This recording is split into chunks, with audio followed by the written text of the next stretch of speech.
So, yeah, I'm really excited today because we're going to talk a little bit about district outreach. And I might take a bit of a different spin on it than if you've been around for a little while, then you might. This might be a different maybe view than some of you are used to. So we're going to see how it goes. And I also am really excited because I've left as much of this interactive as possible. So pretty much after every single slide, there's a question, and I would really love for you guys to either come off mute or type in the chat box and us have a discussion. We are going to have an activity, a 10-minute activity closer to the end, and we have a small enough group. We could do this together, or I could put you guys in breakout sessions. So be thinking about if you'd rather go into little breakout groups. I can divide you out and then we can come back together and talk about it. So anywho, so let's go ahead and dive right in. You guys can see this screen, correct? Okay. Awesome. All right. So what is outreach? Outreach is any effort to connect people to conservation, because obviously I'm speaking about district outreach, to build their awareness, understanding, and participation in programs that protect soil, water, and natural resources. It's not limited necessarily to classroom or public events. Outreach happens anytime you share conservation information, answer questions, or help someone understand the why behind what we do. Explaining a conservation practice or funding program, even to a landowner, is considered outreach. So you can also just take a few minutes in the field, talk about soil health or stream buffers. Many folks do consider that also outreach. Additionally, there are other things that we think of when it comes to outreach, such as having a booth at a community event or a Farm Bureau meeting, also updating a district website, such as social media or a success story. There are so many ways that we can do outreach that literally you could choose just about any avenue. One of the things, though, I do want to stress in this presentation is that sometimes I've seen soil and water districts get into the thought of outreach is K through 12 education. And I would highly advise that that is not necessarily just outreach. Yes, that is outreach, but it's not limited to K through 12. There are so many other ways that we can outreach, and outreach is an important part of staging and communicating our conservation message. So on to our sort of first question. Does your soil and water district currently do outreach?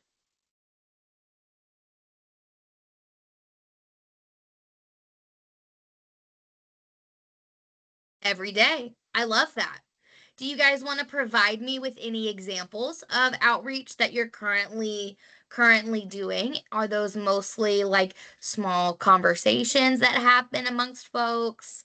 Are they more specific staged venues? Are these digital outreach type things? What are some things that you've heard about that you're aware of that your district might do?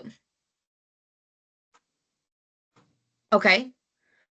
Sounds like Lee County is working on building a slightly stronger outreach approach. Love that. I do think that outreach is on a continuum. I don't know that we ever get to exactly where we want to go, but I do think that there are some things we can do to make it more intentional. So I love that that is a practice that y'all are building.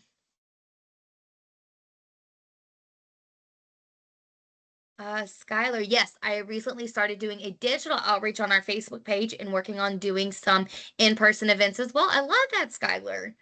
So probably working with something you might be a little bit more familiar with and working your way to something else. I love that. Alicia does, we do programs for pre-K through adults, and they do farmer specific programs and they table out events. Excellent. So a nice variety of outreach there.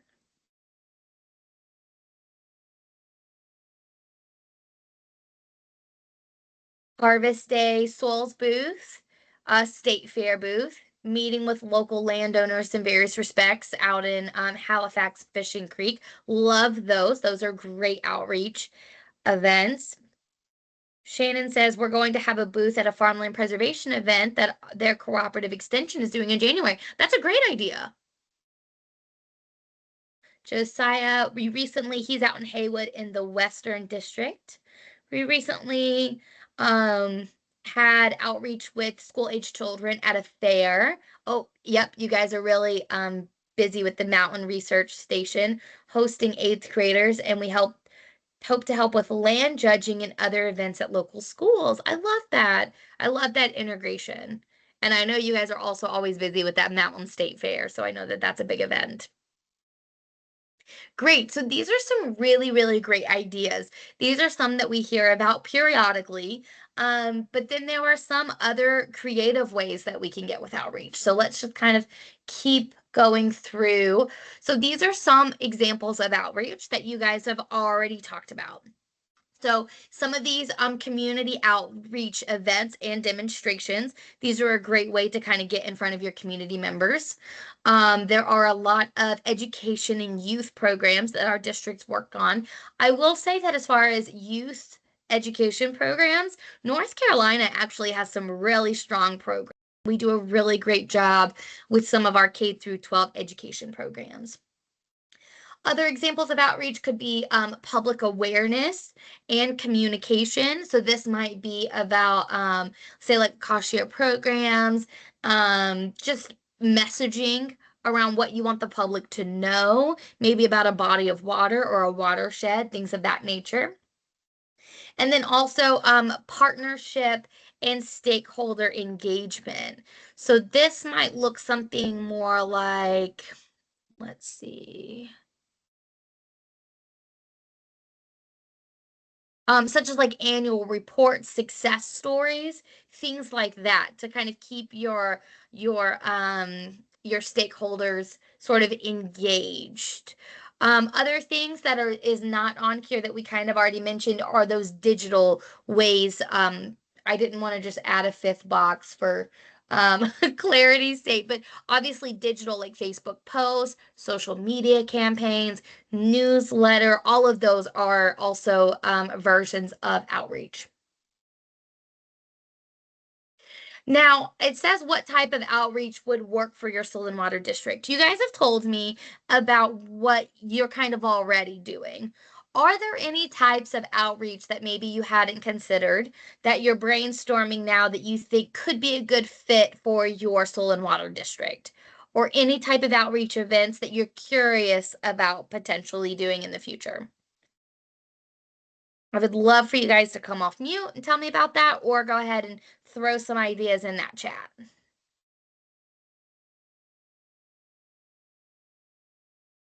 And Dustin had put that they are in the beginning stages of planning some river and creek cleanups for next spring and fall. So obviously that is an area of interest that is now what something could also fit for your district. I love that.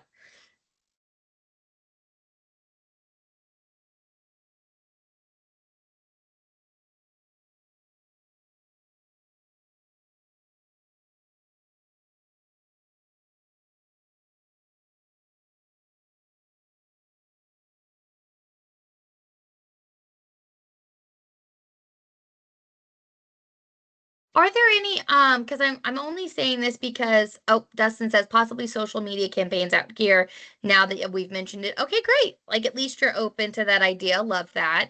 Since I'm not seeing as many comments, I'm curious also, are there any roadblocks that you're hitting when deciding outreach type of events, like being creative, that you're running into? Like, does your district are there any districts that aren't really doing as much outreach, or maybe people at your district are having trouble with change or something like that? Is that something that you're concerned about? If there's anything that you would like to talk about, are there any roadblocks that you potentially see of things that wouldn't work well for your district?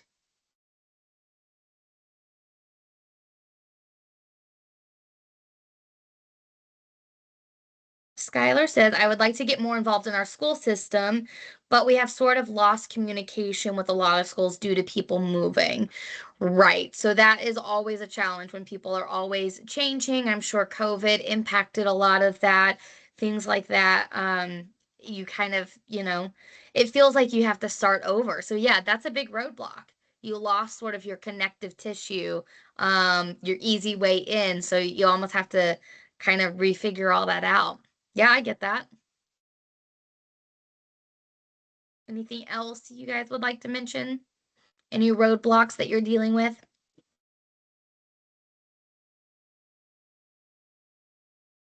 I think introducing change can be really hard for me in my county. Also having trouble with relationships between the county and the public school system.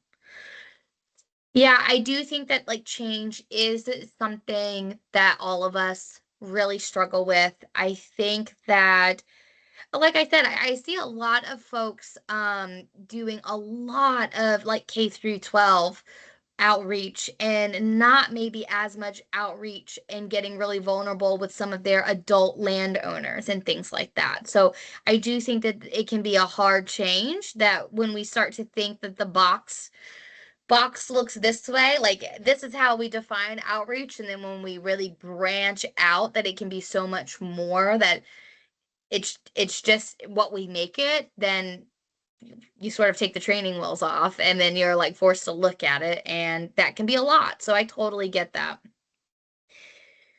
Alicia says that she's noticed a lot of interest from adults who are not farming, but and interested in programming. We don't have anything for them at the moment. I love that. So like you're like saying, okay, well, maybe they can't have cost share or they're not farmers, but they're interested in either what farmers are facing. They might be interested in what conservation means to them without it necessarily being agriculture related. I love that. I think that that makes a lot of sense, Alicia. That's um a group of people. Yeah, did you want to say some more? I see you came off mute.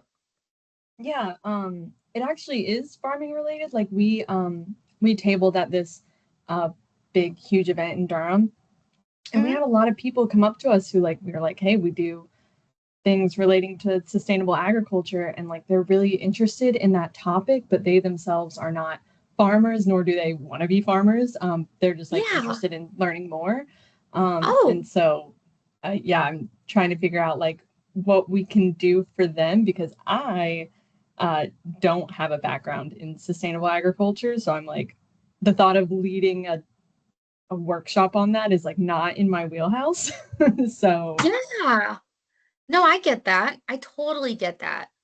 But luckily you have a lot of great folks in your community that are well versed in that. So luckily I think you could yeah, tap into them. But I love that you like thinking outside the box, that you're seeing that as a potential avenue for community outreach that you guys aren't currently meeting. That's excellent. And going to work really, really great awareness on that. Josiah also mentioned in Haywood out west, there's a lot of focus on Hurricane Helene recovery. So outreach has included sharing information and help available to people while performing EWP field data reports. That is hard. That is really hard outreach, Josiah, because Hurricane Helene was really devastating for a lot of folks, and there's a lot of moving parts to that. And I know sometimes the process of EWP can be frustrating for folks. So, I mean, Dustin went out there with us for Surge Week, and so I'm sure he's heard a lot of stories. But that is certainly a part of outreach that's really important, but it also is really hard, really hard.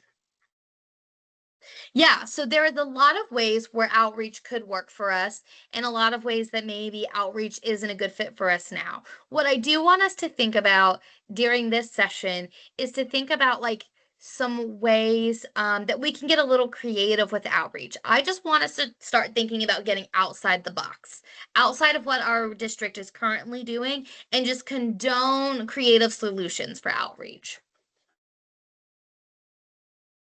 Okay, so why does outreach matter? Outreach matters because we want the public to understand the value of conservation work that we do. We want landowners are more likely to participate in programs if they see us out and about, and if we can sort of be in front of them on a regular basis. That builds trust with them, and more frequency that you see them helps, again, build trust.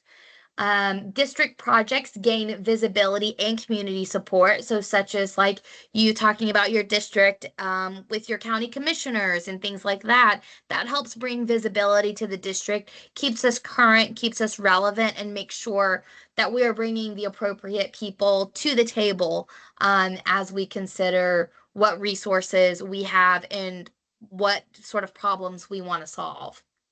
Also, it matters because there are ways to grow in terms of partnerships, in terms of funding sources and opportunities. So sometimes um, these can come out of an outreach initiative. Sometimes someone might just be like, oh, this is a great idea. Maybe we have some support that we can provide to your group or some kind of partnership. So sometimes by just sort of having this regular way to get in front of people sort of opens the door to more opportunities. What are some benefits that you've seen in your district, or this can be just in general, maybe a certain other part of your life where you were communicating specific messages around outreach or other topics? Like, what are some benefits that you've seen from these initiatives? Like, what are some like cool nuggets that you're like, this was really cool and this was really helpful? If you've had direct experience, that is, in some capacity.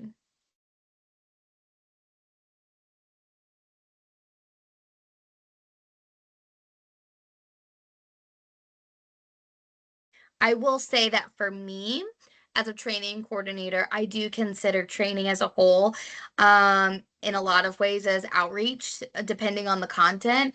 But I do think that like one of my favorite things when I can tell an outreach initiative was successful is when I can start to see the little nuggets, like people's faces, they start to digest the content and you can see them thinking like, ooh, like it makes them think a little bit more deeply, like you've struck a personal nerve with them enough that it's gonna like potentially stick like a little piece of glue, to that person. And I love that indicator, whether it's verbally or non-verbally. Somehow I have some kind of instinct of like, I think they're getting it. Like they're hearing what we're trying to teach them. And I love that.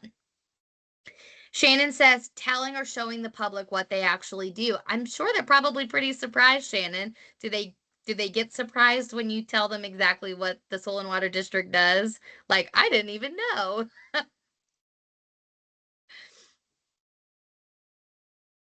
And seeing students from education context about what they learned. Yeah, I think that's great. Engaging with them on the learning content. I think that's amazing.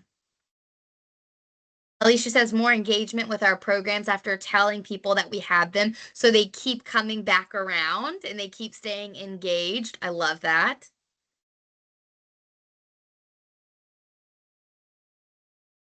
I love this. So one of the things that we are going to talk about later, and then Shannon says, yes, they're surprised. They think that we're the ones billing them for the water use sometimes. Yep, I've heard that one through the grapevine. And you're like, no, we are not billing you.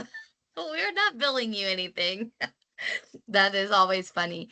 So one of the things that we are going to talk about in our activity in a little bit is defining success. So when we start thinking about, we're going to think about an outreach event that we potentially would like to plan. And I want you to think about what success looks like. What are the benefits that you hope the people that will be in your event will recognize? So these are some things that, we can kind of keep in mind, get the wheels turning.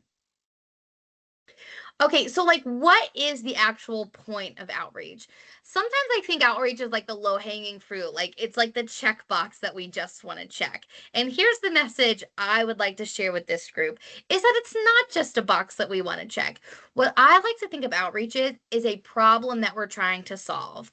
Your district might be facing an issue, and outreach is a way that you can help solve a problem. Maybe that's building awareness. Maybe that's building community engagement. Maybe it's specific to nutrient reduction in a watershed, that you really want to get it to a certain point, but the only way to sort of get it there is to educate the people that live along that watershed on what they can do to reduce the nutrients that are going into those public bodies of water. So think about a problem that your district is facing, okay?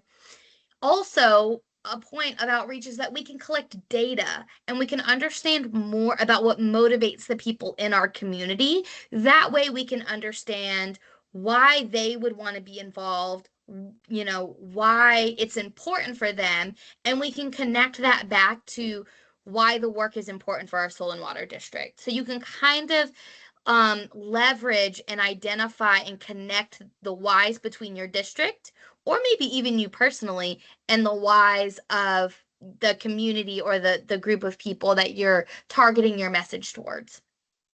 You also can build more connections. Obviously, Alicia said people being around more or showing up more frequently. So building those connections, I think, is also a great piece of this puzzle. And obviously, participation, partnership, and adaptation. I think it's really important for soil and water districts to continue to think about what adaptation and resilience looks like over a long-term course. And you can really only collect that information quantitatively or qualitatively if you are constantly engaging with the public. You have to talk with your people.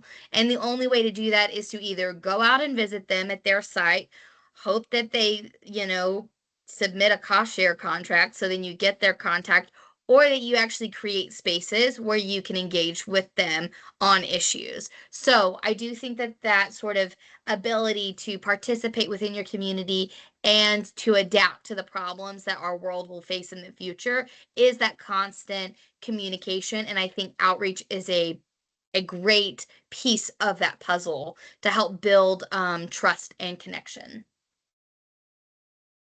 Okay, so I want you to think about what is a problem your district is currently facing.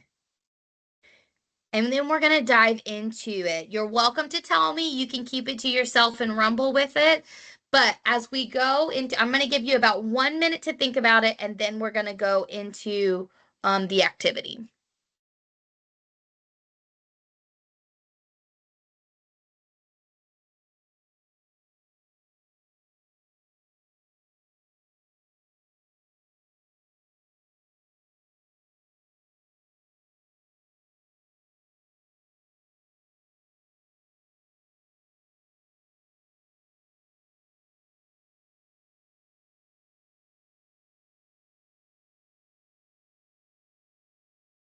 All right, great.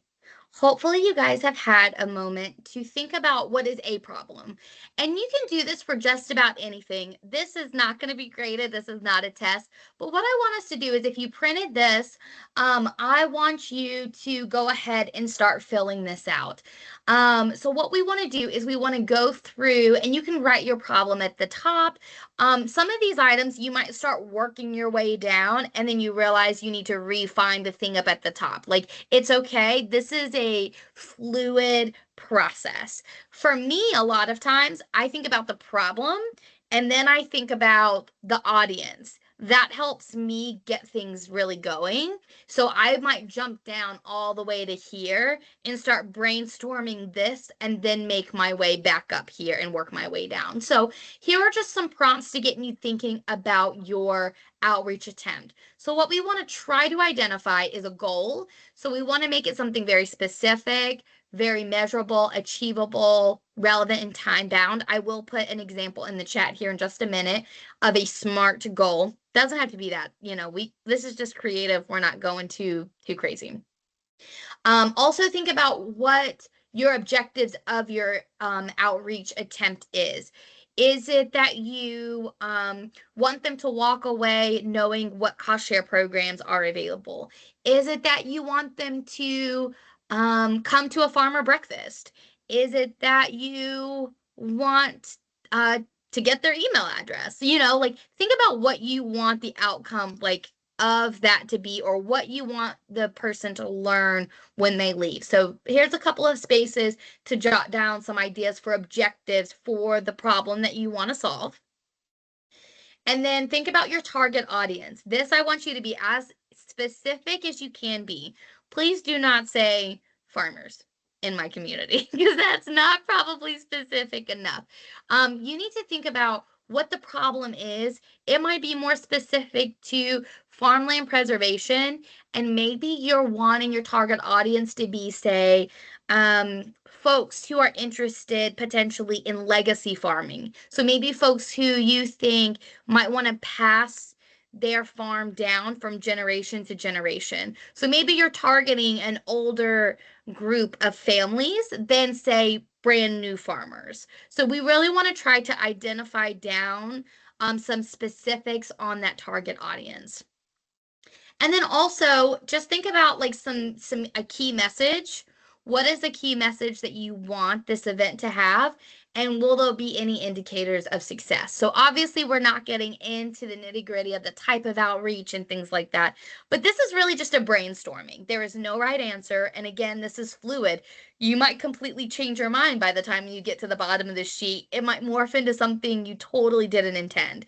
So I want you to take a couple of minutes and just kind of jot some ideas down, and I just want to briefly talk about it. This is going to be a super short exercise, but go ahead and just fill out some of this. I'm going to give you maybe like 2 minutes, and let's then just see if anything, any thoughts you guys want to share.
All right, folks. I know that that wasn't a lot of time, but again, this is just a brainstorming situation. So, is there anybody that would like to? It's probably a little bit easier to come off of mute. Is there anyone that would like to share some of their thought process of maybe what their objectives would be? What's the problem they're trying to solve?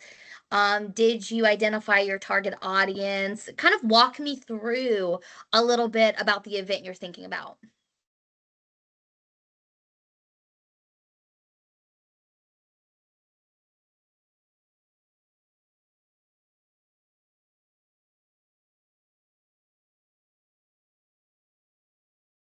Nobody? I know this was probably a lot. What about a problem? What were some of the problems that you guys were facing that you wanted to think about an event that could help solve that problem?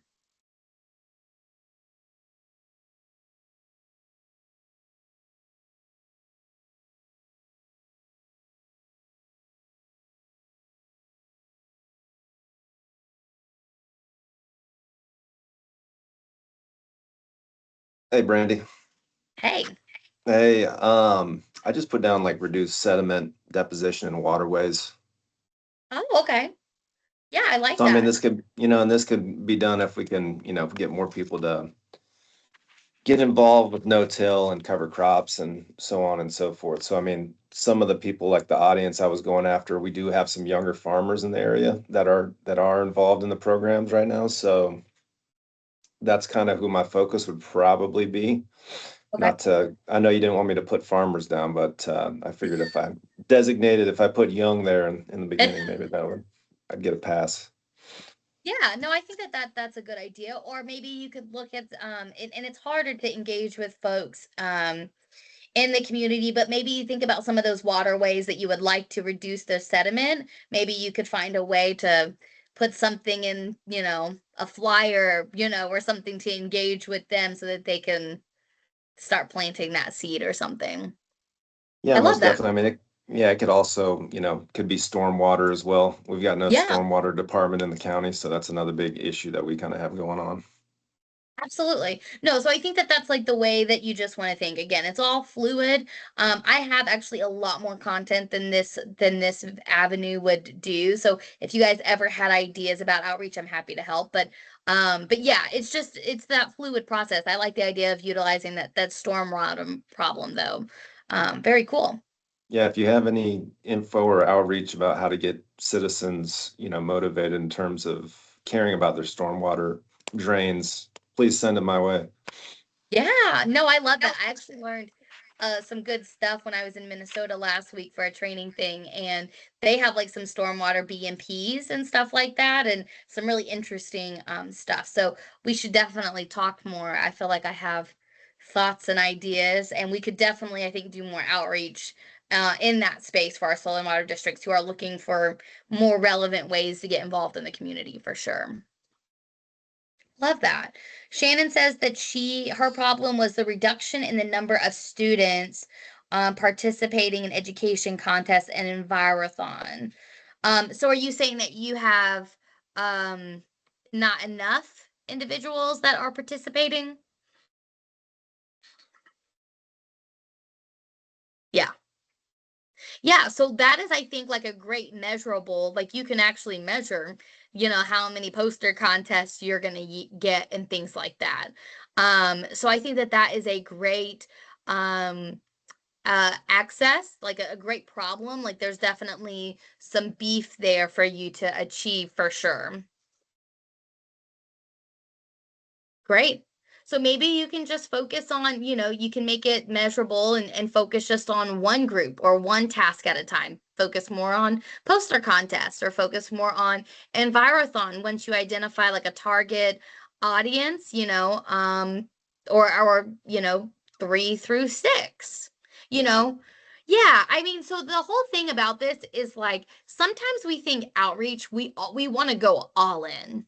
Okay. And we want to make it this big, big thing. And I'm going to go back to my slides because the whole point of some of this, can I move this? Is like outreach is like, I don't know. Do you guys get the feeling that like outreach is like it's like all or nothing?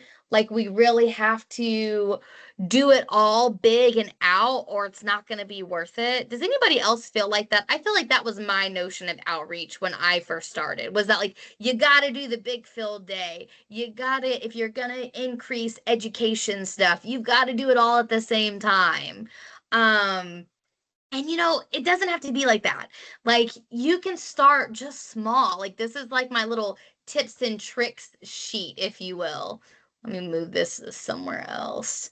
But yeah, just start small. Just start with one event. And then once you kind of like get it under your feet and you get used to like identifying your objectives and your audience and what success would look like. And if you want to survey individuals to see how that went, or are they doing the actions that you hoped? All I think is all you need to have a successful outreach initiative is one, just be a little intentional. Think about what it is you want to accomplish and why. Start there, start small.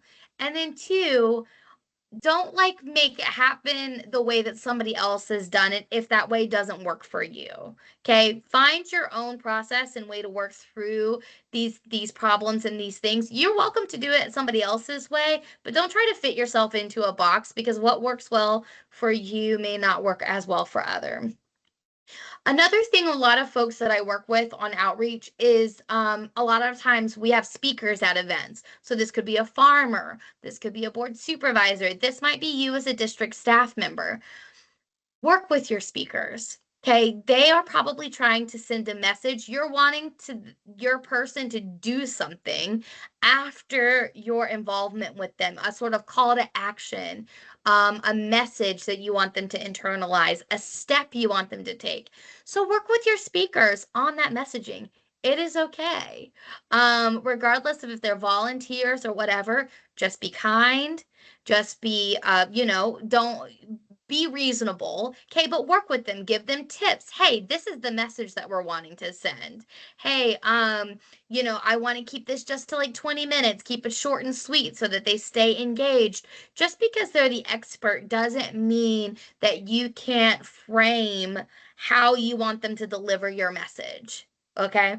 And honestly, in most cases that I've interacted with people, they actually really like that guidance and that clarity because otherwise, if you're just like, hey, will you speak about cover crops on our cover crop day? Who knows what they're gonna say? They may like who knows what information they're going to spout off. But if you say, "Hey, we want you to share about why you got started using cover crops and what successes you've seen on your property with cover crops." Keep it very detailed, very specific. It'll really help them frame and it likely will help them communicate their message more confidently, which helps you in your messaging as a whole. Also, if you're speakers, I will say sometimes people disagree with me on this, but sometimes speakers are challenging to work with. If they are being really challenging to work with, I highly recommend you find somebody else. Whether they are the expert in that field or not, you want someone who's going to work with you and work with your community. And you also want someone who can communicate the message well. So do not pigeonhole yourself into this. I love this, Dustin. Grow more training. Did you do the grow more training? Or have you just looked at their website? You did it? No, I did it. Okay. It's much more in depth than this is. And that grow more training is, I love that. I'm actually certified to do it. I love grow more. So if you guys want to know more about grow more, I will send you some information. Other things to keep in mind, and we're going to wrap this up because I know I'm already over time, is to get your whole district involved.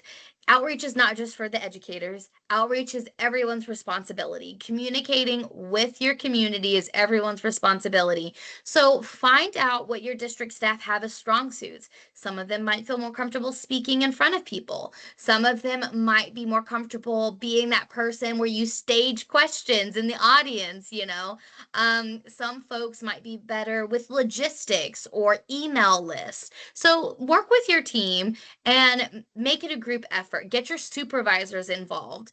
They need to have the buy-in, and the more involved they can be in the event, the more benefits they will see directly and they will continue to be a part of. So get your supervisors, encourage them to be involved, encourage them to speak, encourage them to lead little breakout groups. Maybe you have people at round tables and you want to have a little discussion piece about something and have your supervisors facilitate a prompt. It doesn't have to be difficult, it can be super easy.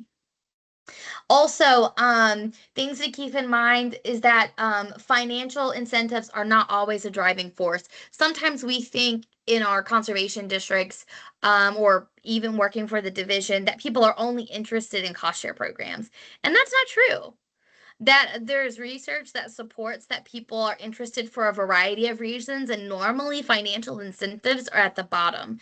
Sometimes people say that they're only interested in finances, but once you get to really talking with them and developing a relationship with them, you'll realize that the financial piece is more of a low-hanging fruit of why they're interested. It really ends up being more like they have some connection with their grandkids or conservation or their parents or something. Normally, there's something beneath that financial thing that they're telling you. So just try to get to know people, and please do not assume that they're just in it for the financial benefits. There is so much more, and I think people will show up. Y'all are a fantastic group of individuals to work with. I love working with our soil and water districts, so I know your community would really enjoy getting to know you and showing up and things once it kind of gets rolling. So yeah, that's really all I had on outreach. Do you guys have any questions or thoughts? Feel free to put in the chat, and I do not need for you guys to be like, oh, Brandy, this was great. This is certainly not the way I would have normally delivered this, but if you have any thoughts on like things like you thought were okay about this, or if you have any events that you want to run past me and you need someone to brainstorm with, I am here for it. So but yeah, does anyone have any questions before we conclude this new employee onboarding session?